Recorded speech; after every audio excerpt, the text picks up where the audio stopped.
Alors voilà, Clara et moi, nous allons vous présenter un article scientifique intitulé « Mesure des dimensions auditives de la déficience dysarthrique, validité et fiabilité de la construction des échelles du Bogenhaus Dysarthria Scale ». Si vous vous intéressez à la dysarthrie, il est très probable que vous connaissiez la classification de Darley, Brown et Aronson datant de 1975. Elle consiste en une évaluation perceptive de la parole comprenant 38 paramètres auditifs à coter sur une échelle de 0 à 7. Les variables renvoient à différents critères tels que la respiration, la prosodie, l'articulation, etc. Cette classification comporte des avantages, notamment le fait qu'elle est utilisée en clinique, en recherche, et qu'elle a eu un rôle novateur en fait, dans la compréhension et la classification des dysarthries.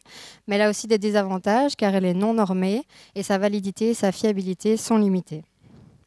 De ce fait, les auteurs de cet article se sont penchés sur un nouvel outil qui nous paraissait intéressant de vous présenter, notamment parce qu'il semble répondre aux limites de validité et de fiabilité, mais aussi parce qu'il en ressort des éléments pertinents. Donc, qu'est-ce que le BODIS? C'est un instrument d'évaluation clinique normé de la gravité de la déficience dysarthrique. Donc, ce n'est pas un instrument qui permet la classification des dysarthries. Il est conçu en allemand, il est utilisé depuis 2018. Il consiste en une évaluation perceptuelle, il contient uniquement des tâches vocales. Il est utilisé en recherche et le testing dure environ 15 à 30 minutes. Donc à gauche, vous voyez les 9 échelles qui constituent le BODIS. Donc par exemple, l'échelle respiration, qualité de la voix, résonance. Et puis, en fait, elle couvre les 3 étages impliqués dans la parole, donc l'étage respiratoire, laryngé et supralaryngé. Et à droite, vous trouvez les 4 méthodes d'évaluation utilisées dans le test BODIS.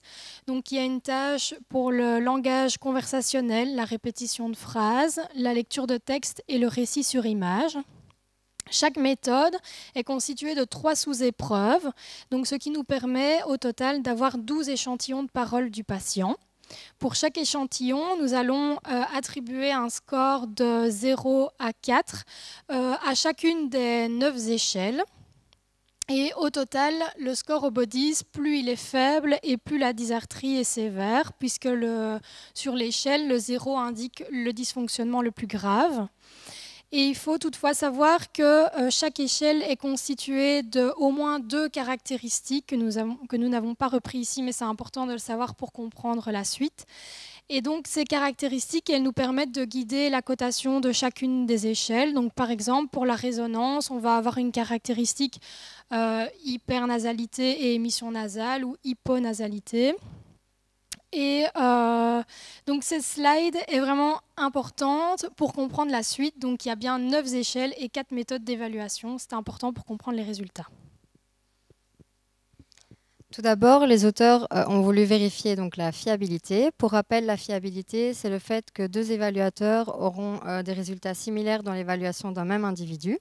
Pour ce faire, ils ont recruté 70 sujets ayant une dysarthrie de 18 ans et plus, avec un diagnostic de troubles neurologiques. La langue maternelle était l'allemand dans ce cas-ci.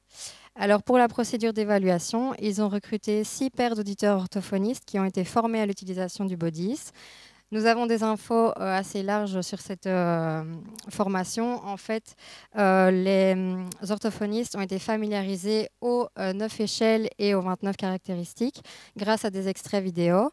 Et ensuite, on a regardé et on a vérifié leur cotation pour savoir s'ils étaient prêts à intégrer l'étude et à coter de manière similaire les sujets.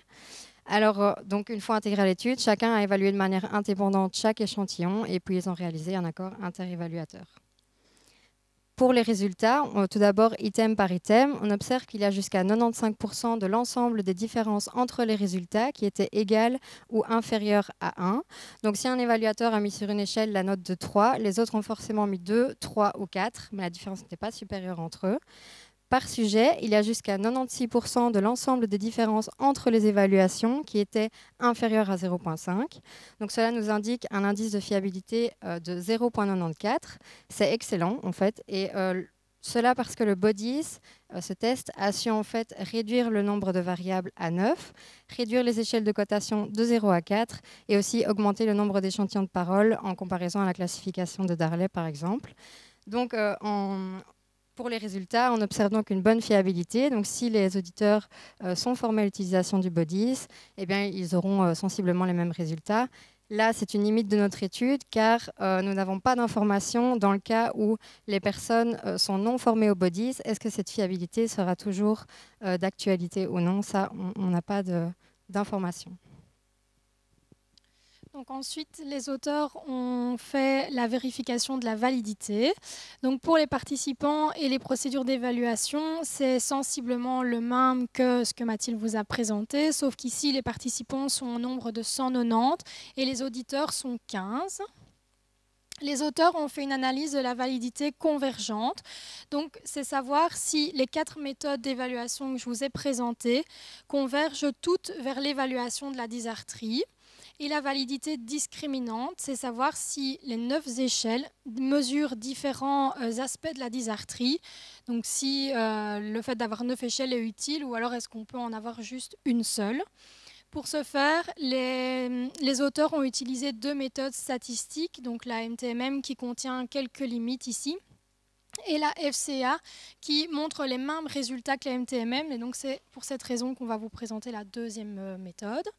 Pour les résultats, donc pour la validité convergente, les corrélations entre les différentes méthodes d'évaluation étaient élevées avec une moyenne de 0,76, donc ce qui confirme l'hypothèse de la validité convergente.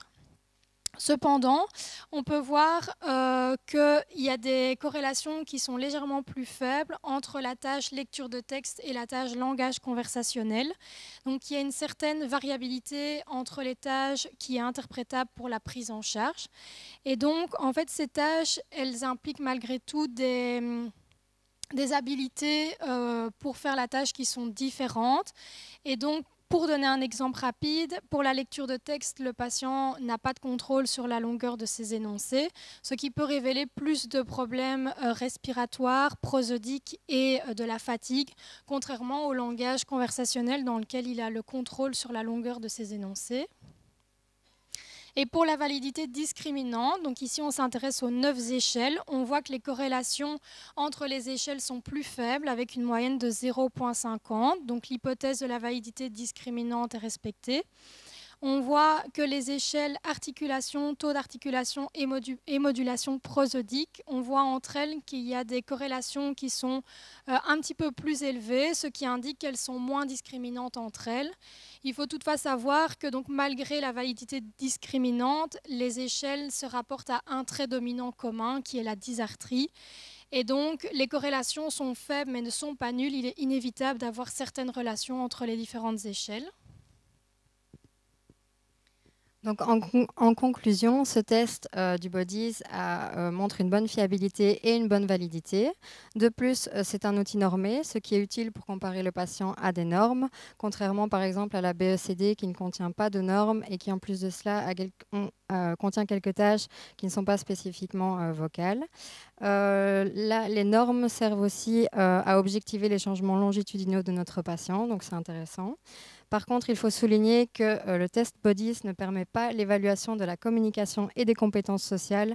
Donc, c'est quand même adéquat et intéressant de compléter ce test par d'autres évaluations. On pense notamment au VHI, etc. Pour les implications dans notre métier, on sait que le Bodies est utilisé dans la recherche européenne à l'heure actuelle. Donc voilà, il nous paraissait intéressant de vous le présenter parce que si vous vous intéressez à la dysarthrie et que vous le croisez dans la littérature, ça vous permettra une meilleure compréhension de cette dernière. Donc, comme on vous l'a présenté, le Bodies est constitué de 4 méthodes d'évaluation. Donc, il nous paraissait pertinent d'attirer votre attention sur l'importance d'utiliser différentes tâches pour l'évaluation perceptuelle de la dysarthrie. Donc, malgré la validité convergente, les tâches ont des exigences cognitives et motrices qui sont différentes et donc ça nous donne des informations importantes pour le diagnostic et la prise en charge. Aussi, malgré le fait que le test n'est pas encore disponible dans notre langue, on peut quand même s'inspirer des 29 caractéristiques dont Clara vous a parlé tout à l'heure et qu'on n'a pas déposées ici. Mais en fait, ces caractéristiques sont utiles pour définir les objectifs de prise en charge et le type de dysarthrie, même si ce n'est pas le but premier du Bodies qu'on vous a présenté ici. Et enfin, le test est en allemand, mais s'il fait ses preuves en langue allemande, pourquoi pas un jour il y aurait une future adaptation de l'outil en français, que vous soyez à le ramener à le rencontrer dans votre pratique clinique. Merci.